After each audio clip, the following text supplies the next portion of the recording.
जय जिनेन्द्र। बोलिए उत्तम संयम धर्म की जय।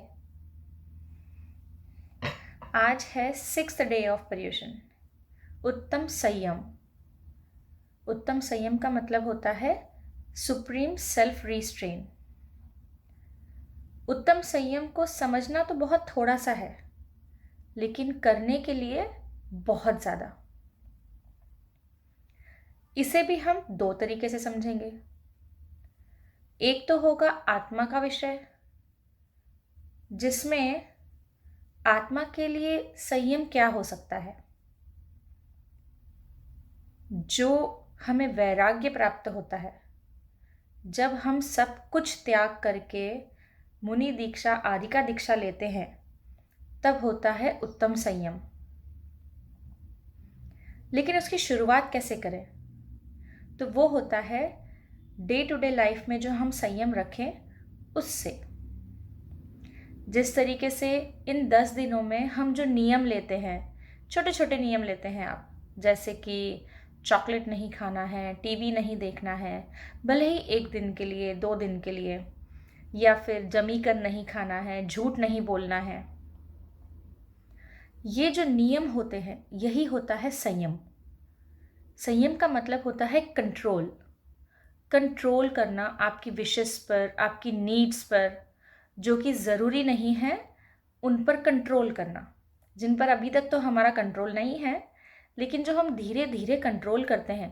जैसे कि अगर आपने नियम लिया कि आप पूरे 1 डे के लिए चॉकलेट नहीं खाएंगे, तो अगर आप नियम लेकर 1 डे के लिए चॉकलेट नहीं खाएंगे, तो आप 2 डेज, 3 डेज, 4 डेज, हो सकता है चॉकलेट खाना ही छोड़ दें। तो वो हो जाएगा कंट्रोल आपकी अपनी विशेस पर। That means you will be boss. आप बॉस होंगे आपकी विशेस के ऊपर, आपकी विशेस आपके ऊपर बॉस नहीं होगी। तो यही होता है संयम धर्म। संयम सिर्फ खाने पीने में नहीं होता, संयम होता है बोलने में, संयम होता है करने में। जैसे कि जितना ज़रूरी है उतना ही बोलें, तो सच भी होगा और सही भी होगा और संयम भी होगा। जो ज़रूरत की जो हंसी मजाक बहुत ज़्यादा, बहुत ही ज़्यादा करें, वो संयम नहीं होता। इसलिए हमें जितना ज़रूरत है उतना ही बोलें, तो होगा संयम। करने में भी वही है, जितना ज़रूरी जो काम है उतना ही करें। आगे बढ़ बढ़कर अननेसेसरी बहुत सारा कर देना, उसमें भी संयम नहीं होता। सो बेसिकली संयम का मतलब होता है कंट्रोल करना, अपनी विशेस पर, अपने थॉट्स पर, बोलने पर, हर चीज़ पर कंट्रोल करना। और वो हो सकता है सिर्फ नियम लेने से, छोटे छोटे नियम लेकर।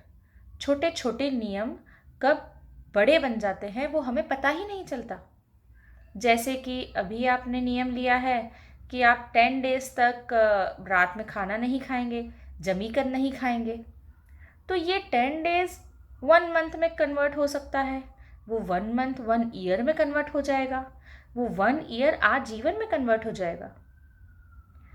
तो इसी तरह जब हम डे टू डे लाइफ के नियम लेकर संयम रखेंगे, तो धीरे धीरे धीरे हमारे अंदर इतनी स्ट्रेंथ डेवलप हो जाएगी कि हम इतना संयम ले सके कि हमें वैराग्य हो जाए और हम मुनि दीक्षा या आर्य का दीक्षा ले सकें।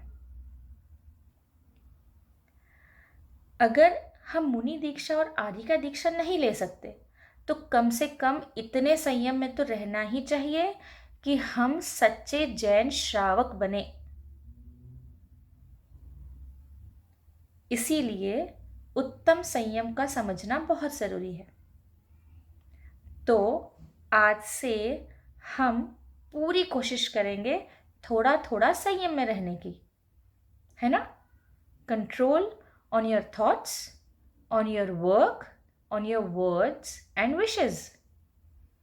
जब इन सभी पर हम कंट्रोल करना सीख जाएंगे, तो हो जाएगा उत्तम संयम धर्म का पालन।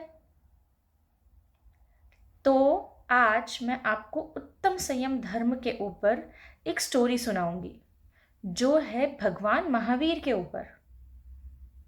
किस तरह उसमें उत्तम संयम धर्म का इम्पोर्टेंस बताया है कि कौन कर सकता है, कौन नहीं कर सकता है, और उत्तम संयम धर्म का पालन करते ही तो भगवान महावीर बनते हैं। चलिए सुनते हैं ये स्टोरी। इंद्रदेव खुश होकर बोलते हैं, आज का दिन कितना अच्छा है। राजकुमार महावीर को वैराग्य हुआ है। चलो पालकी में बैठाकर उन्हें जंगल में ले चलें। पालकी में उनको बैठाया जाता है और पालकी कौन उठाएगा उस पर देवों और मनुष्य मतलब ह्यूमन बींग्स में आर्ग्यूमेंट होता है। लोगों ने बोला पालकी हम उठाएंगे बिकॉज राजकुमार महावीर हमारी तरह ह्यूमन बींग है। देवों ने कहा नहीं, पालकी हम उठाएंगे क्योंकि उनका गर्भ और जन्म कल्याणक हमने सेलिब्रेट किया है।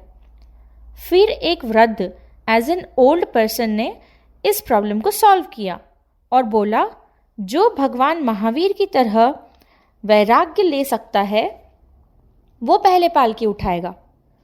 ये सुनकर देव उदास हो गए, सैड हो गए और बोले ये तो सही बात है, वैराग्य लेना, मुनि बनना तो सिर्फ मनुष्य ह्यूमन बीइंग ही कर सकते हैं। हमारे पास सुपर पावर्स होने के बाद भी हम ऐसा नहीं कर सकते। ना तिर्यंश कर सकते हैं और नारकी तो बिल्कुल नहीं। इनके जैसा तो सिर्फ आप ही बन सकते हैं।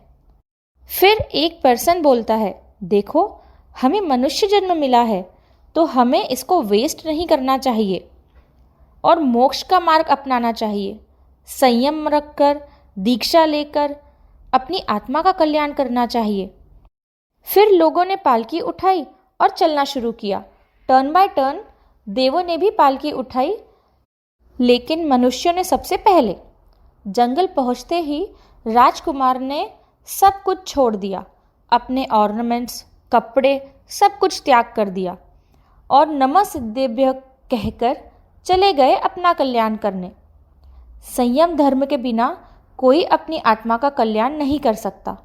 इसलिए हमें भी धीरे धीरे संयम को अपनाना है और अपना कल्याण करना है। जय जिनेंद्र।